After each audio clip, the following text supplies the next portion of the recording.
Hi guys, welcome back to NCRT on Go. I hope you all are fine and perfectly preparing for your upcoming exams. From my side, I could only do this कि मैं आपको ज़्यादा से ज़्यादा chapters के question answers provide कर सकूँ. So here I am with your chapter number 10. Yeah, which is about Kathmandu. It is the capital city of Nepal. So without wasting much time, let's move on to the questions. So our very first question is, who is the writer of this chapter? I have already told you these things couple of times कि जितने भी chapters आप exams में prepare करेंगे along with the poems, सभी के writer names as well as poet names बहुत ज़्यादा important है. इसलिए मैं फर्स्ट क्वेश्चन हमेशा यही रखती हूँ. सो इस पर्टिकुलर चैप्टर के जो राइटर हैं, ही is Vikram Seth. Next is where has this lesson been taken from. यह लेसन कहाँ से लिया गया है. बेसिकली जो विक्रम सेठ हैं उनकी जो बुक्स हैं वो ज़्यादातर ट्रैवलिंग के ऊपर ही होती हैं. तो he has written one book which is Heaven Lake. और ये जो पर्टिकुलर चैप्टर है आपको ये उसी के एक एक्सट्रैक्ट से आया है, मतलब उसी का एक पोर्शन है. Basically we can say this thing. Answer is an extract from Heaven Lake by Vikram Seth. Next is what did the writer buy. अब राइटर वहाँ पे ऑफकोर्स घूमने के पर्पज़ से ही गए थे. तो जब भी हम किसी न्यू प्लेस पे घूमने जाते हैं हम ट्राई करते हैं कि वहाँ पे हम 2-3 डेज़ जितना भी रहें ज़्यादा से ज़्यादा प्लेसेस एक्सप्लोर कर लें. प्लस हम ज़्यादा से ज़्यादा न्यू थिंग्स भी वहाँ पर एक्सप्लोर कर लें. वहाँ का फूड, वहाँ के हैंडीक्राफ्ट्स, वहाँ की लोकल थिंग्स. सो ऐसा ही राइटर ने कुछ किया.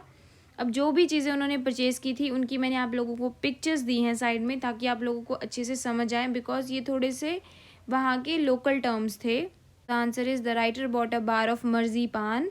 इसके जस्ट साइड में जो पिक्चर है जहाँ पे एक आमंड्स और मावा से बनी हुई एक स्वीट होती है ये, तो उसी का एक स्लाइस उन्होंने परचेज़ किया था. Corn cooked on charcoal fire. Charcoal fire basically हम अंगीठी को कहते हैं. सो हरियाणा में इसे अंगीठी कहते हैं. आप लोगों के एरिया में इसे किस नाम से बुलाया जाता है प्लीज़ कमेंट सेक्शन में ज़रूर बताना मुझे. सो भुट्टे जो कि अंगीठी पे पके हुए थे, प्लस कॉमिक्स उन्होंने ख़रीदी, and a readers digest. Readers digest भी एक तरीके की मैगज़ीन ही है. सो ये 4 चीज़ें जो हैं राइटर ने वहाँ पर ख़रीदी थी. नेक्स्ट क्वेश्चन है what was looking like the quills of porcupine. इसके जस्ट साइड में आप चेक कीजिए जो एक एनिमल है, दिस इज़ पोर्क्यूपाइन. इसे साही भी बोलते हैं हिंदी में. सो इसकी बॉडी से कुछ नुकीले पंख निकलते हैं जिसे हम क्विल्स बोलते हैं. सो बेसिकली राइटर ने वहाँ पर कुछ ऐसा देखा था. अब वो क्या चीज़ थी जिसे देखकर उनके माइंड में एकदम से जो है ये साही के जो पंख हैं या क्विल्स ऑफ अ पोर्क्यूपाइन जो है एकदम उनके माइंड में स्ट्राइक करता है. सो वो क्या चीज़ थी. It was the flute sellers stock of flutes. इसके जस्ट साइड में आप चेक कीजिए. तो जैसे कि फ्लूट सेलर है उन्होंने हाथ में एक पोल है जिसके चारों तरफ से जो हैं फ्लूट्स निकली हुई हैं. जैसे कि साही के शरीर से वो स्पाइक्स निकले हुए हैं, ऐसे ही पोल के साइड से जो है फ्लूट्स निकली हुई हैं जो कि उन्हें बिल्कुल सिमिलर लगती हैं क्विल्स ऑफ अ पोर्क्यूपाइन की तरह. Let's move on to the fifth question. What is Kalyug as per Hindu mythology. Mythology का मतलब होता है पौराणिक कथाएं. सो हिंदू धर्म के अकॉर्डिंग जो पौराणिक कथाएं हैं उनके अकॉर्डिंग कलयुग का क्या मतलब है. Answer is era of since. Era का मतलब है टाइम, समय. सिंस मतलब पाप. सो हिंदू माइथोलॉजी या हिंदू पौराणिक कथाओं के हिसाब से कलयुग वो समय है जिसमें पाप बहुत ज़्यादा बढ़ जाएगा. नेक्स्ट क्वेश्चन है what was there at the banks of river Bhagmati. Banks का मतलब होता है किनारा. अब ये हमारा बैंक नहीं है, HDFC बैंक नहीं है ये. इस बैंक का मतलब है किनारा. सो जो भागमती रिवर थी उसके किनारे पर क्या था. Submerged temple as you can see in the picture. Submerged का मतलब होता है वो चीज़ जो पानी में पूरी तरीके से डूबी हुई है. जैसे कि आपको पता होगा सबमरीन क्या होता है, पनडुब्बी. तो सबमरीन एक उस तरीके का शिप होता है जो पानी के बिल्कुल अंदर डूबा होता है, मतलब उसके चारों तरफ पानी सराउंडेड होता है. और जो दूसरी बोट्स होती हैं वो पानी की सरफेस पे तैरती हैं. अ सबमर्ज्ड टेम्पल एक ऐसा टेम्पल जो कहीं ना कहीं आधा सरफेस से ऊपर था और बाकी जो है पानी के अंदर डूबा हुआ था. नेक्स्ट क्वेश्चन है what kind of streets are there in Kathmandu. अब जो काठमांडू की स्ट्रीट्स है ना वहाँ की गलियाँ कैसी थी इसके ऊपर आपको पूरा अच्छे से डिस्क्रिप्शन आएगा. एक लॉन्ग क्वेश्चन भी दिया है मैंने because this is very important, क्योंकि इन स्ट्रीट से इन गलियों से हमें काठमांडू में रहने वाले लोग, वहाँ पे किस तरीके का बिजनेस होता है, कैसे वो टूरिस्ट को अट्रैक्ट करते हैं, इन सभी चीज़ों के बारे में पता चलता है. So the answer is narrow and full of life.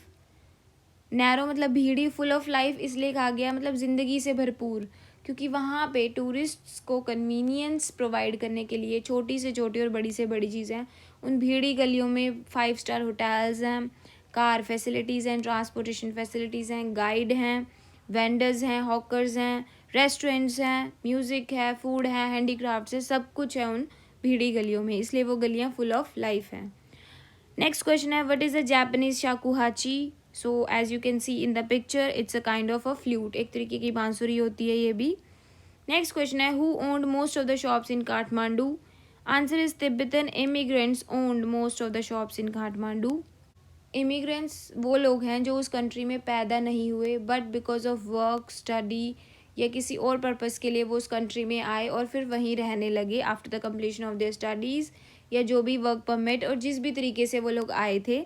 सो वो होते हैं इमिग्रेंट्स. सो काठमांडू में जो मोस्ट ऑफ द शॉप्स हैं वो तिब्बतन इमिग्रेंट्स की हैं, मतलब कि जो तिब्बत से आए हुए लोग हैं उनकी. नेक्स्ट क्वेश्चन है बच्चों, name the different sounds that the author heard. Author ने, अब हमने देखा कि उन्होंने क्या क्या चीज़ें खरीदी थी. नेक्स्ट क्वेश्चन है कि उन्होंने किस किस तरीके की साउंड्स वहाँ पर सुनी. The author heard the sounds of film songs on the radio. Radio पर फिल्मी गाने. ट्रैफिक नॉइज़ थी वहाँ पर, ये चीज़ें हम पढ़ ही चुके हैं. नैरो स्ट्रीट्स हैं, लोग ज़्यादा हैं तो कहीं ना कहीं ट्रैफिक भी ज़्यादा होगा और उसकी साउंड भी होगी. So traffic noise like the honking of horns from cars and other vehicles. Honking का मतलब है जो हॉर्न की आवाज़ें होती हैं वो सब है. बेल्स फ्रॉम बाईसाइकिल्स, जो साइकिल्स हैं उनकी bells. Shouting of vendors, vendors के चिल्लाने की आवाज़ें. एंड म्यूज़िक ऑफ फ्लूट, कहीं ना कहीं बांसुरियों के बजाने की भी आवाज़ें हैं. जो वेंडर्स हैं जो बांसुरियाँ बेच रहे हैं वो उन्हें बजा के टूरिस्ट को अट्रैक्ट करते हैं. नेक्स्ट क्वेश्चन है, which river flows next to the temple. जो टेम्पल था पशुपतिनाथ उसके नेक्स्ट, उसी के आसपास कौन सी रिवर है. The river Bhagmati flows next to the temple. Next question है, why the saffron clad westerners were struggling with the permission to enter the temple. Saffron होता है केसरिया रंग, जो कि हमारे नेशनल फ्लैग में भी है. वेस्टर्नर्स हैं वो लोग जो वेस्ट से आए हैं, मतलब कि इंग्लिश स्पीकिंग कंट्री से जो आए हैं, जो कहीं ना कहीं इंडिया से बिलोंग नहीं करते, बाहर से आए हैं, like America, Australia, Canada, English people basically. So जो टूरिस्ट्स बेसिकली जिन्होंने केसरिया रंग के कपड़े धारण किए हुए थे, उन्हें टेम्पल में जाने के लिए इतना ज़्यादा स्ट्रगल क्यों करना पड़ रहा था. So the answer is, saffron clad westerners were struggling with the permission to enter the temple because only Hindus were allowed in the temple. अब वो टूरिस्ट थे, वो वेस्टर्न कंट्रीज से आए थे, तो उन लोगों को उस टेम्पल में जाने के लिए परमिशन नहीं थी क्योंकि वहाँ पर सिर्फ हिंदूज़ को जाना ही अलाउड था. अब नेक्स्ट क्वेश्चन में हम पढ़ेंगे कि ऐसा क्यों था, क्यों वो वेस्टर्न पीपल को वहाँ पर नहीं जाने देते थे. So yes, here we are with the answer of that question. The people other than Hindus were not allowed to enter the temple. अब बेसिकली बच्चों ये जो टेम्पल है, ये किस टेम्पल की बात हो रही है, ये पशुपतिनाथ टेम्पल की बात हो रही है, जो बेसिकली शिव जी भगवान का टेम्पल है, जिसकी not only in Nepal, India में भी बहुत ज़्यादा मान्यता है, हम ऐसा कह सकते हैं. पूरे हिंदू रिलीजन में बहुत ज़्यादा मानते हैं उस पर्टिकुलर टेम्पल को. What does this show about the cultural practices of this place? अब नेपाल में किस तरीके की धारणाएं हैं, किस तरीके का कल्चर है, कैसी वैल्यूज़ वो लोग मानते हैं, हमें क्या पता चला इस पर्टिकुलर इन्फॉर्मेशन से. Answer is, it shows that the authorities who look after this shrine are very rigid about maintaining the holiness of the temple as a place of worship. अब जो उस पर्टिकुलर मंदिर की, उस पर्टिकुलर श्राइन की जो authorities हैं, मतलब जो मैनेजमेंट है जो उसका लुक आउट करती हैं, वो बहुत रिजिड हैं, स्ट्रिक्ट हैं इस चीज़ को लेकर कि वो नहीं चाहते कि इस टेम्पल को किसी तरीके का टूरिस्ट स्पॉट समझा जाए और बाहर से आने वाले लोग यहाँ पूजा करने की बजाय इसे एक टूरिस्ट अट्रैक्शन समझें, आएँ और किसी तरीके की रूल्स रेगुलेशंस की उल्लंघना करें, फ़ोटोज़ खींचें और चले जाएं. वो ऐसा नहीं चाहते. वो चाहते कि मंदिर की जो पवित्रता है वो बनी रहे. जो लोग यहाँ आना चाहते हैं वो एक्चुअल में पूजा करने ही यहाँ पर आएँ, ना कि किसी तरीके की अट्रैक्शन इसे समझें और फ़ोटोज़ खींचें और सिर्फ देख भाल कर चले जाएं. पूजा करना उनका मेन एम ना हो। सो मैनेजमेंट ऐसा नहीं चाहती, इसलिए उन्होंने क्या किया है, उन्होंने सिर्फ हिंदू लोगों को ही उस मंदिर में आने की परमिशन दी है। किसी भी तरीके के इंग्लिश पीपल या टूरिस्ट जो हैं किसी और रिलीजन से बिलोंग करते हैं, उन्हें वो आना अलाउड नहीं करते वहाँ पर। नेक्स्ट क्वेश्चन है, what is the atmosphere at Pashupatinath temple? वहाँ पे कैसा एटमॉस्फेयर है? हमने पढ़ लिया कि नेपाल की जो स्ट्रीट्स हैं वो बहुत नैरो हैं, फुल ऑफ लाइफ हैं। तो वहीं से कहीं ना कहीं रिलेट करते हुए पता चलेगा कि जो पशुपतिनाथ टेम्पल है वो भी काफ़ी क्राउडेड प्लेस है। वहाँ पे बहुत सारे जो टूरिस्ट हैं वो जाते हैं, वहाँ पर वर्शिपर्स की भीड़ लगी हुई है, वहाँ पे एनिमल्स भी हैं। तो काफ़ी चीज़ें जिसके कारण काफ़ी कन्फ्यूजन है उस प्लेस पर। At Pashupatinath temple there is an atmosphere of febrile confusion, बहुत ज़्यादा कन्फ्यूजन है वहाँ पर। एज क्राउड्स ऑफ वर्शिपर्स होते हैं जो पूजा करने वाले लोग हैं, तो उनकी भीड़ भी है और एनिमल्स की भीड़ भी है। वो जॉस्टल करते हैं और एल्बो ईच अदर। जॉस्टल का मतलब पुश। अब जो लोग हैं उन्हें बिल्कुल भी पेशेंस नहीं है कि हाँ हम आराम से लाइंस में लगें और जाकर माथा टेकें। वहाँ पे क्या है, बस लोगों को ये है कि हम जल्दी से जल्दी आगे पहुँच जाएं, हम पास से मंदिर को देख लें, हम पास से जो मेन मूर्ति है उसे देख लें।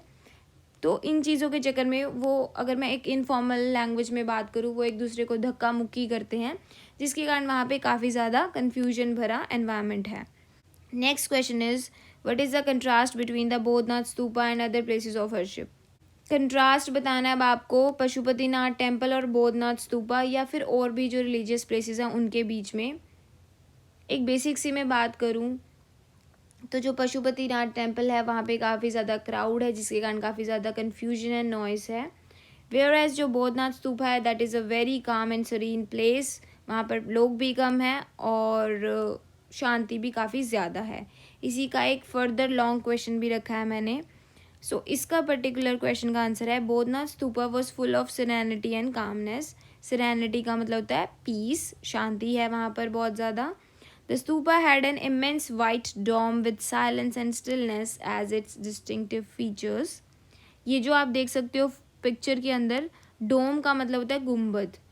वहाँ पर एक बड़ा सा वाइट गुम्बद है और काफ़ी ज़्यादा साइलेंस है, शांति है। Whereas in the Pashupatinath temple there was a huge crowd of priests, hawkers होते हैं फेरी वाले या vendors, tourist and even cows, monkeys and pigeons. इंसान तो हैं ही हैं, बहुत तरीके के एनिमल्स भी हैं।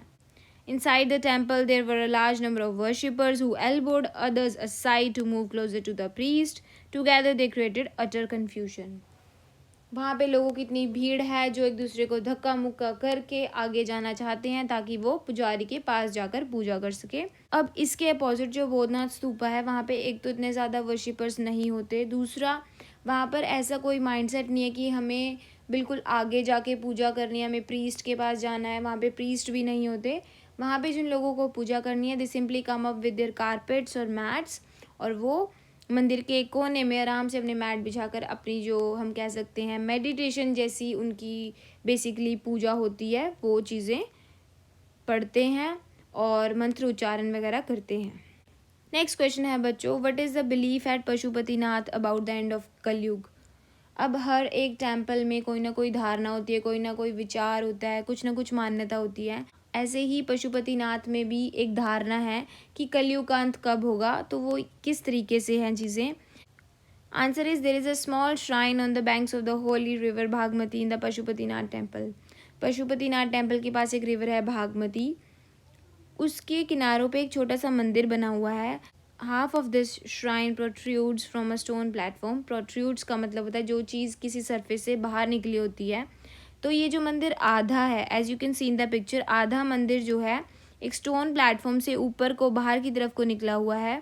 It is believe that when the shrine will emerge completely from the platform, ऐसा माना जाता है वहाँ पर कि जब ये जो मंदिर है ये कम्प्लीटली पानी में समा जाएगा। एमर्ज का मतलब होता है डूब जाना या समा जाना। तो जब ये पूरा पानी के अंदर समा जाएगा, the goddess in the shrine will escape, तो इसके अंदर जो बैठी देवी हैं वो भी चली जाएंगी, and that will mark the end of the कलयुग, और इसी के साथ साथ जो है कलयुग का भी अंत हो जाएगा। काफ़ी इंटरेस्टिंग स्टोरी है ये। Next question is, why does Vikram Seth decide to buy a ticket directly for the homeward journey? जब नेपाल से अपने घर वापस आना था विक्रम सेठ को, जो हमारे राइटर हैं उनको, सो उन्होंने डायरेक्ट टिकट क्यों बुक कराई? जबकि जब वो इंडिया से नेपाल गए थे वो काफ़ी डेस्टिनेशंस पर रुकते हुए गए थे, लेकिन जब उन्होंने नेपाल से इंडिया वापस आना था तो उन्होंने डायरेक्ट टिकट क्यों बुक कराई? आंसर इज़ विक्रम सेठ has been away from his home for a long time. वो अपने घर से बहुत समय से दूर थे। He is feeling very exhausted and homesick. Homesick होता है जब हमें घर की बहुत ज़्यादा याद आ रही होती है, घर की, घर के लोगों की, घर की शांति की। सो वो काफ़ी ज़्यादा एग्जॉस्ट और थका हुआ फील कर रहे थे, उन्हें घर की याद आ रही थी। Though his enthusiasm for travelling tempts him to take a longer route to reach back home, though he was very excited about the journeys. अब मैंने आपको बताया कि उन्हें ट्रैवल करना बहुत पसंद था, तो उनका जो ट्रैवलिंग के प्रति जो प्यार था, जो एक्साइटमेंट थी, उसने उन्हें कहीं ना कहीं अंदर कहा कि तुम वापस आते समय भी एक लॉन्गर रूट लो ताकि तुम ज़्यादा से ज़्यादा डेस्टिनेशंस देख सको। But his exhaustion and homesickness impel him to buy an air ticket directly for the homeward journey to Delhi. लेकिन उनकी एग्जॉशन और होम सिकनेस ने कहीं ना कहीं उन्हें कन्विंस कर दिया कि उन्हें अब डायरेक्ट टिकट बुक कर देनी चाहिए from Nepal to Delhi. So बच्चों, नेक्स्ट क्वेश्चन है, what does Vikram Seth compare to the quills of a porcupine? ये क्वेश्चन शॉर्ट में बिल्कुल कर चुके, बट यहाँ पे इसकी थोड़ी सी एक्सप्लेनेशन दी हुई है। Vikram Seth found a flute seller in Kathmandu standing in a corner of the square near his hotel. Vikram Seth जिस होटल में रुके हुए थे वहाँ के कॉर्नर पे एक फ्लूट सेलर उन्हें दिखते हैं, मतलब एक बांसुरी बेचने वाला एक पर्सन उन्हें दिखता है। He held a pole in his hand which had an attachment at the top. उनके हाथ में एक पोल होता है जिसके साथ एक चीज़ जुड़ी हुई होती है, टॉप पे एक अटैचमेंट होती है। Around 50 to 60 flutes were stuck into it that protruded in all directions. Again protruded का मतलब है जो किसी सरफेस से बाहर आ रही हो चीज़, जैसा कि आप पिक्चर में देख सकते हो कि एक पोल है उनके हाथ में जहाँ पे एक अटैचमेंट रिंग सी है जिससे चारों डायरेक्शंस में जो बांसुरियाँ वो बाहर आ रही हैं। सो उस पोल से कम 50 से 60 जो बांसुरियाँ वो बाहर आ रही थी। The author compares these protruding flutes to the sharp stiff quills of a porcupine. ये मैंने आपको बताया जैसे पोर्क्यूपाइन है जो शाही बोलते हो जिस एनिमल को, उसके शरीर से जैसे नुकीले कांटे बाहर आ रहे हैं, तो ऐसे ही वो बांसुरियाँ भी उन्हें कहीं ना कहीं उन कांटों की तरह जो कि एक सरफेस से बाहर आ रही हैं ऐसा प्रतीत हो रहा है। सो इस तरीके से उन्होंने जो फ्लूट सेलर की फ्लूट्स हैं उसे क्विल्स ऑफ पोर्क्यूपाइन के साथ कंपेयर किया है। सो बच्चों, नेक्स्ट क्वेश्चन है, what does the author imply by febrile confusion in the Pashupatinath temple, और what made the atmosphere in and around the Pashupatinath temple full of febrile confusion? Basically question का मतलब ये है कि पशुपतिनाथ टेम्पल पे वो क्या चीज़ें हो रही थी, वो क्या एक्टिविटीज़ हो रही थी जिसके कारण वहाँ का एटमॉस्फेयर इन एंड अराउंड मतलब उसके अंदर का एटमॉस्फेयर और उसके आसपास का जो एटमॉस्फेयर था वो काफ़ी ज़्यादा फुल ऑफ कन्फ्यूजन था। The author makes this remark to show the hectic and feverish activity that causes utter chaos. Chaos का मतलब भी अगेन कन्फ्यूजन ही होता है। तो वहाँ पे जो बेसिकली वर्शिपर्स थे उनके द्वारा की गई जो एक्टिविटीज़ थी वो काफ़ी ज़्यादा फुल ऑफ केओस थी। Around the temple, there is a huge crowd of priests, hawkers, tourists, and even cows, monkeys, and pigeons. अब जो अंदर था वहाँ के जो वर्शिपर्स थी उनकी एक्टिविटीज़ कन्फ्यूजन भरी थी, लेकिन जो टेम्पल के अराउंड चारों तरफ पुजारियों का, हॉकर्स होते हैं फेरी वाले या vendors, tourist, cows, monkeys, pigeon, इनका बहुत ज़्यादा ही क्राउड था। Inside the temple there are a large number of worshippers who elbow others aside to move closer to the priest. Temple के अंदर जो है बहुत ज़्यादा वर्शिपर्स की भीड़ थी जो कहीं ना कहीं एक दूसरे को पुश करते हुए या कोहनियाँ मारते हुए जो है आगे बढ़ रहे थे, क्योंकि हर किसी को मंदिर के पुजारी के पास जाके पूजा करनी थी या फिर मूर्तियों के ज़्यादा क्लोजर जाकर पूजा करनी थी। Together they create utter confusion, मिलकर उन्होंने काफ़ी ज़्यादा कन्फ्यूजन क्रिएट कर रखी थी। So here we are with our two very long questions. जो शॉर्ट क्वेश्चंस आप लोग कर चुके हैं उन्हीं की ही एक्सटेंडेड एक्सप्लेनेशन है जो आपके लॉन्ग आंसर टाइप क्वेश्चंस में कवर होने वाली है, but yes these are important questions. So the first question is, compare and contrast the atmosphere in and around the Bodhnath shrine with the Pashupatinath temple. Some of the lines you have already read about these particular temples. Answer is the Pashupatinath temple sacred to the Hindus, sacred होता है पवित्र। तो जो Pashupatinath temple है वो Hindus के लिए काफ़ी पवित्र था, और जो बौद्धनाथ श्राइन है वो जो है बुद्धिज़्म से रिलेटेड है। And the Boudhanath shrine of the Buddhist stand in contrast with regard to their ambience. तो बेसिकली जो पॉइंट ऑफ डिस्टिंक्शन था दोनों के बीच में वो एम्बियंस के कारण था, एनवायरनमेंट के कारण था. The noisy confusion of the Hindu temple is the opposite of the peace and tranquility that reigned supreme in the Boudhanath shrine. जहाँ एक तरफ हिंदू टेम्पल में काफ़ी ज़्यादा नॉइजी कन्फ्यूजन थी, शोर था, एक्टिविटीज़ ऐसी थी जो बहुत ज़्यादा कन्फ्यूजन कर रही थी, वहीं दूसरी तरफ जो चीज़ डोमिनेट कर रही थी बौद्धनाथ श्राइन को वो थी peace and calmness. Tranquility means calmness. In the Pashupatinath temple, utter chaos is created by the large crowd of rowdy worshippers who push and jostle each other to reach closer to the priest and deity. I have already told you these lines कि वहाँ बहुत ज़्यादा worshipper थे जो एक दूसरे को धक्का मुक्की करके आगे पहुँचना चाह रहे थे प्रीस्ट के पास, मूर्तियों के पास. डाइटी मीन्स मूर्ति. In Boudhanath stupa there are not many people inside the structure. अब दूसरी तरफ बौद्धनाथ स्तूपा में लोग भी कम थे comparatively. Confusion is also created by some westerners who wish to enter the temple and argue with the policeman. ये भी हम पढ़ चुके हैं कि हिंदू टेम्पल में जो है वेस्टर्नर्स जो अंदर जाना चाहते थे वो उनकी भी आर्ग्यूमेंट हुई पुलिसमैन से कि हमें अंदर जाने क्यों नहीं दे रहे आप लोग. सो इसके कारण भी काफ़ी ज़्यादा प्रॉब्लम वहाँ पर थी. The atmosphere at Pashupatinath temple is made noisy by the large crowd of priests, hawkers, devotees and tourist. Animals like cows and dogs were freely moving around and the pigeons too contribute to the confusion. सो जो लोग थे, people थे, worshippers थे, ये तो उस confusion का part थे ही. एनिमल्स भी कहीं ना कहीं इस कन्फ्यूजन का पार्ट थे क्योंकि मंकीज़ वगैरह एनिमल्स जो हैं इधर उधर खेल कूद रहे थे inside the premises of the temple. So yes, this was all about the contrast between the atmosphere of both the temples. Here we are at the last question of this particular chapter. How does the author describe Kathmandu's busiest streets? Kathmandu की जो narrow streets थी वो वहाँ की सबसे busiest streets थी. The busy in what sense he is trying to say. The author presents the busiest streets of Kathmandu as vivid, mercenary and religious. ये 3 important words हैं. विविड का मतलब होता है क्लियर. क्लियर से मेरा मतलब ये नहीं है कि वो जो स्ट्रीट थी वो काफ़ी ज़्यादा क्लीन थी, क्लियर थी, साफ़ सुथरी थी, भीड़ कम थी. नो, यहाँ से मेरा मतलब है कि जो वहाँ के लोग थे वो काफ़ी क्लियर थे अपने माइंड में कि इन नैरो स्ट्रीट्स में हमें हर वो फैसिलिटी प्रोवाइड करनी है जो टूरिस्ट को चाहिए. दैट्स वाई दो स्ट्रीट्स वर हाईली बिजिएस्ट. सो वो बहुत ज़्यादा क्लियर थे. उनका जो माइंड में अपने जो गोल था, एम था, वो बिल्कुल क्लियर था कि हमें ये प्रोडक्ट, ये सर्विस जो है अपने टूरिस्ट को बेचनी है और पैसे कमाने हैं. सो अगेन मर्सनरी का मतलब होता है ऐसी चीज़ जो आपको कहीं ना कहीं पैसे कमा के दे, which is related to money. And religious भी थी क्योंकि उन स्ट्रीट्स में टेम्पल्स तो थे ही, जैसा कि हमने पढ़ा कि जो पशुपतिनाथ है वहाँ पे 2 बहुत बड़े बड़े बहुत फेमस टेम्पल्स हैं. उनके अलावा भी काफ़ी छोटे छोटे श्राइन्स थे वहाँ. So these 3 adjectives particularly describe the busiest streets of Kathmandu. The streets are full of life. कैसे? With large crowds. लोग होंगे, जो लोग होते हैं उनसे सिर्फ शोर नहीं होता, चहल पहल भी होती है. 4 लोग बात करते हैं, हंसते हैं, खेलते कूदते हैं तो उन बेजान गलियों में जान आती है. Shops and hawkers calling out their wares. तो हम कह सकते हैं कि जो शॉपकीपर्स थे या हॉकर्स थे वो भी अपना सामान बेचने के लिए काफ़ी ज़्यादा आवाज़ें लगा रहे थे. There is a lot of religious activity going on all the time.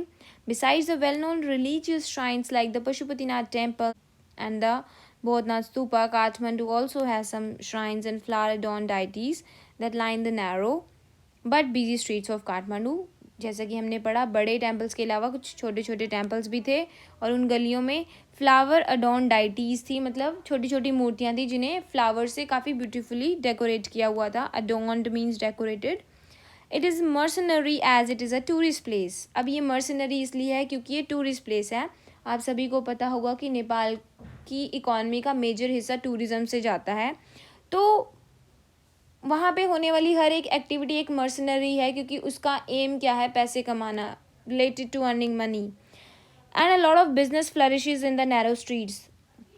कोई सोच भी नहीं सकता कि इन छोटी छोटी गलियों में इतना व्यापार होता है क्योंकि वहाँ पे हर छोटी से छोटी फैसिलिटी से लेके बड़ी से बड़ी फैसिलिटी है. लाइक वहाँ पे 5 स्टार होटल्स हैं गलियों में ही. I have personally experiences. We had a hotel in a narrow street. गलियाँ बहुत छोटी हैं बट वहाँ पे होटल्स जो हैं वो बहुत ही अच्छे हैं. फूड है वहाँ पर उन्हीं गलियों में, वेंडर्स हैं, हॉकर्स हैं, वेजिटेबल सेलर्स हैं, स्मॉल शॉप्स हैं, हैंडीक्राफ्ट शॉप्स हैं, लेदर शॉप्स हैं, अच्छे अच्छे एग्जॉटिक रेस्टोरेंट्स हैं. So everything is available in those narrow streets. One can easily find fruit sellers, flute sellers and hawkers selling postcard photographs. As in other tourist places, there are shops selling various things like cosmetics from Western countries, rolls of films, chocolates, antiques items of Nepal, and copper pots and pans. So these things are also available in those narrow streets. There is a medley noises created by radios playing film songs, sound of car horns, bells of bicycles, and vendors shouting to invite the customers. अब ये सब चीज़ें available हैं, लोग हैं तो चहल पहल भी है, तो नॉइसेस भी हैं. तो नॉइसेस हम पहले ही पढ़ चुके हैं कि जो रेडियोस पे सॉन्ग चल रहे हैं उनकी आवाज़ें हैं, कार के हॉर्न्स की आवाज़ें हैं, बाइसिकल की बेल्स की आवाज़ें हैं, और कहीं ना कहीं वेंडर्स जो हैं जो कस्टमर्स को इनवाइट करते हैं अपना प्रोडक्ट बेचने के लिए, जो वो आवाज़ें लगाते हैं उनकी साउंड है. So there are also the cows bellowing as they hear sound of motor vehicles.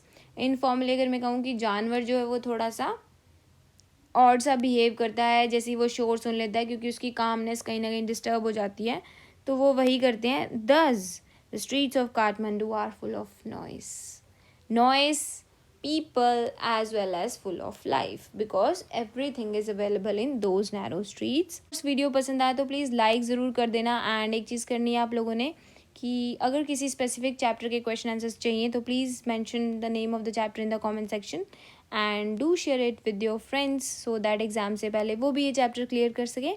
Till then take care, bye bye, keep learning and all the very best for your exams.